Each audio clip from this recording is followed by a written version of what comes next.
These are the best heroes so far in patch 7.39c. Hi, I'm Torte, and with the release of patch 7.39c, we're still seeing a lot of rotational plays from mid laners, a lot of the classic carry heroes starting to show up. Offlaners are really about farming to the mid game, and supports are again global map pressuring monsters who set the tempo of the team while also setting up kills in the lane. Let's break it down, and by the way, if you like these videos, please like and subscribe.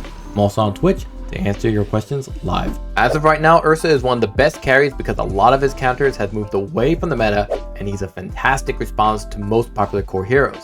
A lot of the best offlaners suffer against Ursa during the laning stage.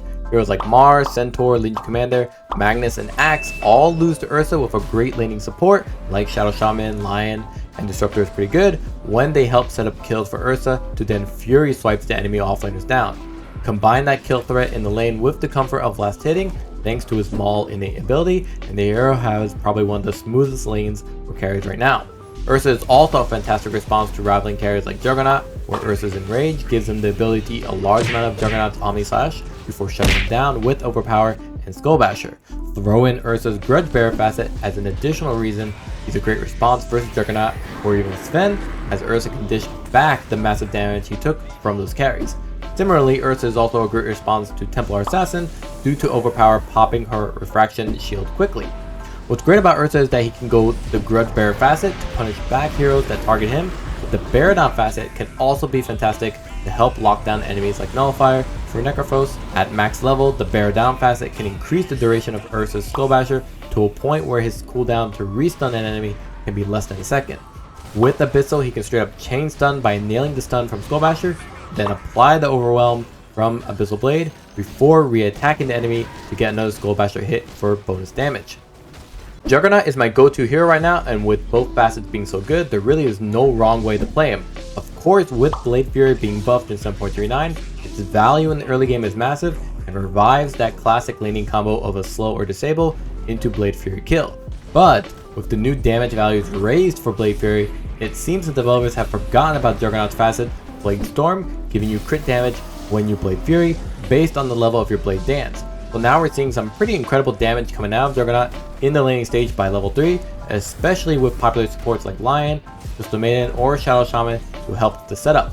That said, the Blade Form facet is very popular right now because it lets you farm between jungle camps much more efficiently, making your timing on Battle Fury come earlier, and thus you're farming much faster than the old Maelstrom build which comes online earlier, but farms technically slower.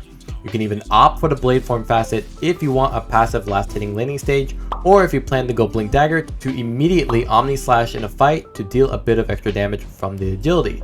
Everything else about him is still the same, just a heads up that Ursa and Templar Assassin do just fine against them, and these heroes are also relatively popular, but overall, I think Juggernaut is a safe, good, all-around pick that now has the early game aggression we're seeing a lot more from popular safe laners these days. Drow Ranger stands tall as one of the few best agi ranged heroes to play this patch, and it really boils down to her ability to ignore natural armor with Marksmanship. Having said that, heroes like Juggernaut, Ursa, and Sven pretty much eat her alive, so heads up on when to pick her. She's really about a strong laning stage versus popular offlaners this patch like Legion Commander, Magnus, and even Axe, though eventually Axe counters Drow back in the mid game.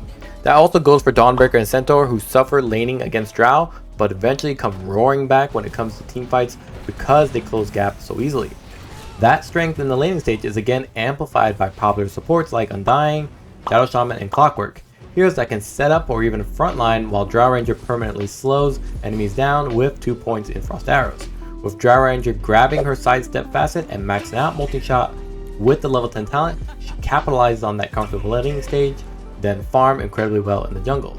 Worst comes to worst, Drow Ranger can always opt for Ag Scepter to help deal with tanky offlaners while also relying on her usual Manta Style and Hurricane Pike to help with positioning, Dispel, and kiting. Yes, Queen of Pain is still good, but her Bondage facet is seeing a lot of popularity because of the nerfs made to her Masochist facet. The kicker is that Queen of Pain opts for Blade Mail instead of Dagon, and your innate ability Spell Lifesteal works on that Blade Mail reflected damage. So now we're seeing Queen of Pain players shove 3 points in Shadow Strike, bully out the enemy mid laner for ganking other lanes and killing them with her great auto attack damage output, or pop Blade Mail to become this incredibly tanky hero that can easily trade on any gank target thanks again to Bondage. She uses that early game prowling to then max out Scream of Pain, get her Kaya and Sange, Shivas and play her as you usually would.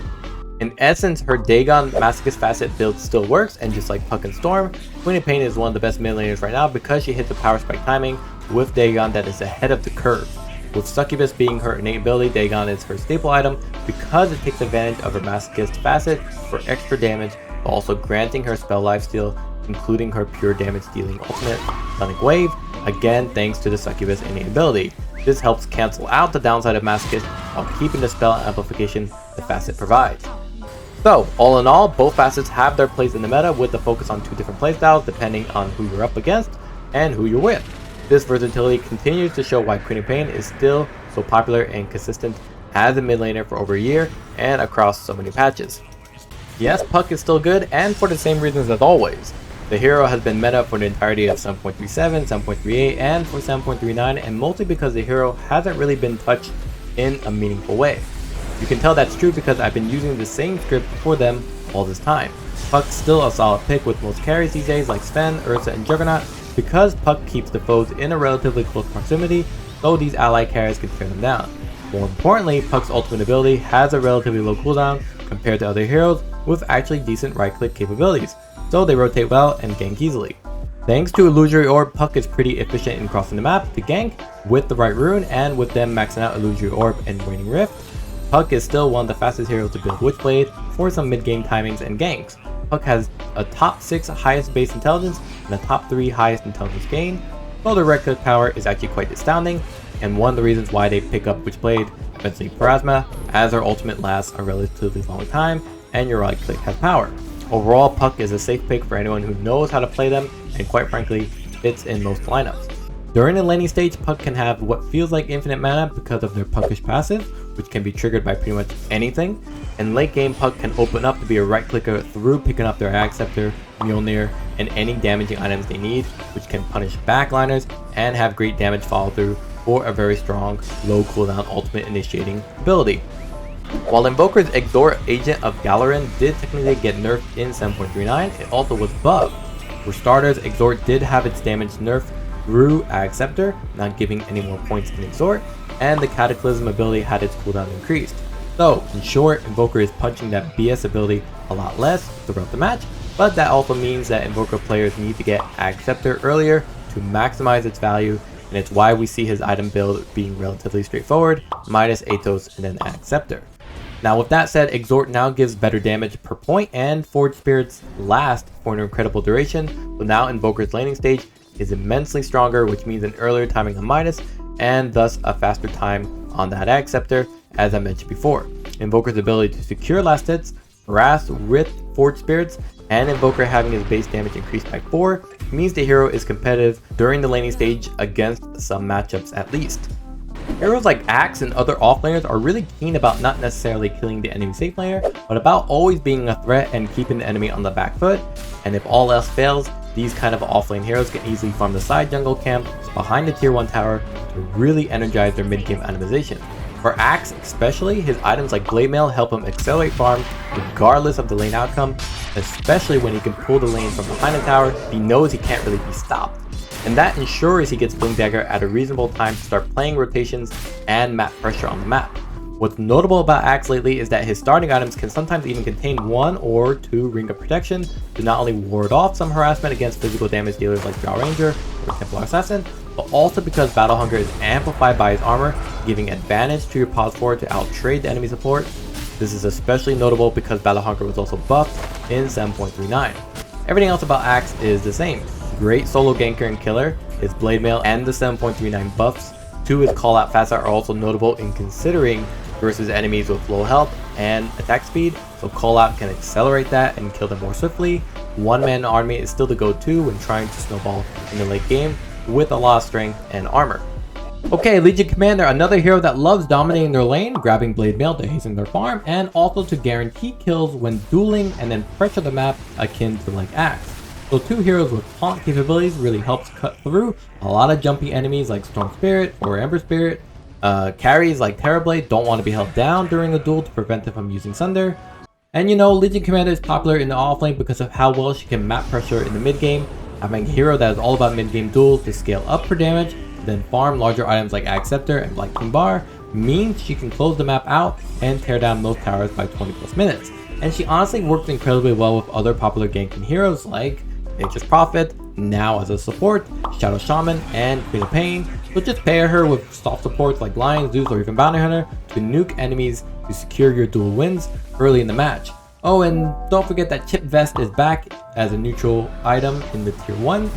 The Legion Commander has a lot of damage output once he starts dueling. What's more is that Legion Commander still has one of the most comfortable laning stages. Her strong initial base damage combined with the Stonehall Plate facet means she can be hard to shut down, and against most common melee safe lane enemy carries, her overwhelming odds ability is both a good way to secure her range creep while also damaging her opponent. That's right, Dawnbreaker, another blade mail offlaner to farm it up and be globally available for any gank. That is Dawnbreaker, no different than say a Drow Runner who can contribute to fights without having to waste time sticking with the team. I hesitate sometimes recommending Dawnbreaker because you need to pick this hero if you have an ally that can initiate for you. This can even include carries like Ursa is good, Juggernaut, Lifestealer, or even mid laners like Queen of Pain, Leshrac, or even Shadow Fiend even. You just need someone that can be in the middle of the fight and give time for you to bust out your Solar Guardian to follow up. And that same follow through initiation also applies to mid game ganks. So heroes like Shadow Shaman, Spearbreaker, or Earthshaker give the positioning Dawnbreaker wants for her to then slam down on a target for easy gold. Dawnbreaker secures map control early on to give her pause 1 plenty of uninterrupted farm to carry by the 30-minute mark. Now right now her build really revolves around Blade Mail into Ag Scepter to enhance her Solar Guardian, changed to 7.38, give her amplified healing and a massive burning AoE damage effect to enemies nearby. This gives DB a better response time to jump into a fight immediately after her ultimate and deal massive healing and damage around her as she pops Blade Mail to reflect back damage and use her Starbreaker to chain stun enemies caught in her ultimate. Spearbreaker really comes into the meta fold because the hero is especially powerful in the meta that revolves around map pressure. With heroes like Axe, Legion Commander, and more, Spearbreaker helps continue to provide a global presence with a consistent level of ganking initiation through his Charge of Darkness. He's also particularly helpful in shutting down some jumpy heroes like Storm Spirit, or as a way to interrupt carries like Sven during his ultimate's duration, or Juggernaut before he pulls off Omni Slash. What makes Spearbreaker such a formidable support hero is that he really doesn't need many items. Storm of Endurance, Shadow Blade, you can even go Yules if you want, and that's pretty much it. Shadow Blade especially is incredible on Spearbreaker because he can pop it for extra speed while charging and deal a strong initial nuke damage through his Greater Bash passive ability. What's more is even after you hit the enemy, your Shadow Blade invisibility remains intact, so you can still rely on it to safely initiate and run away with increased movement speed from the Bull Rush facet. So that level of global threat at all stages of the game by a position for support is what makes Spearbreaker so strong, that he can lead or assist in ganks across the map, making heroes that need to farm unlikely to be able to do it in peace. Spearbreaker is still ever so relevant because he can enable other lanes with his initiation while not missing a step in his levels despite leaving his lane. This is all thanks to his innate ability, Herd Mentality, which helps keep the team afloat, meaning he can stay within the level range of your team even if he is especially proactive with ganks or rotations and not always in lane to build up his experience and levels. I don't know who invented this hero and why does it continue to exist on this goddamn planet. There really is no wrong way to play Shadow Shaman. Go ahead, throw him around as a safe lane support, throw him in the off lane as a soft support, play him like a little bitch that throws out his giant ass snake ward at random towers and watch the enemy team just crumble. Against the right lineup, no one can honestly take down that stupid serpent ward, and at level 20 it gets even more health through Shadow Shaman's talent. I honestly can't really take this hero anymore. Shadow Shaman is a great support, and carries like Ursa, Juggernaut, and Terrorblade love having him around to shackle their targets to then be finished off by explosive damage.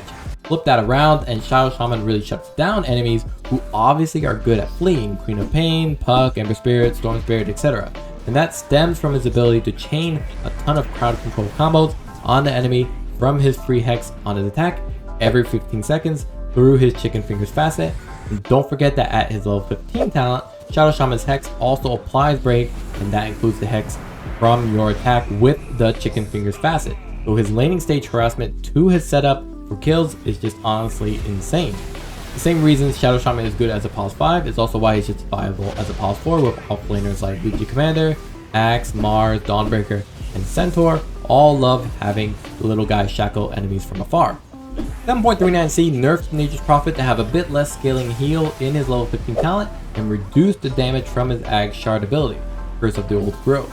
All that said, him as a support in 7.39 is still one of the best in the game because he's still a great trader in the lane, and his soothing saplings facet makes that all the more easier. On top of that, he requires fewer items than most other supports because he doesn't really buy boots, since he relies on his teleport ability to gank regularly.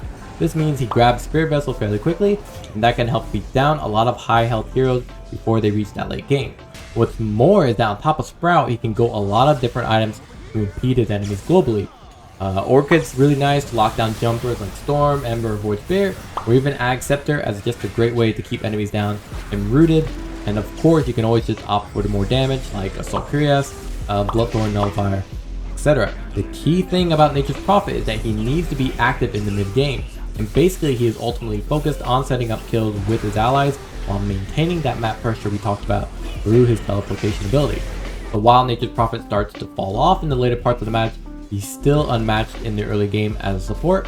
The Soothing Saplings facet helps with that a lot, where every time Nature's Prophet uses Sprout, any tree within range heals. Oh, and what's more is that any ally that uses a Tango on those sprouted trees also receive double the amount of healing. Alright, so that's that for 7.39c release. There are a lot of heroes that I didn't really get to cover, like Disruptor, Shadow Fiend becoming a pause 1 right clicker, Oracle as a great way to purge against lane harassment, Ember and his counter Huskar are also showing back up in the mid lane. Not to mention Leshrac is still a fantastic mid laner to outright win the lane, especially now with DP being less viable since the nerfs in 7.39c. Anyways, let me know what heroes have been working out for you, and I'll see you guys at the next patch. Be sure to subscribe and check me out on Twitch to support me and keep the guides alive.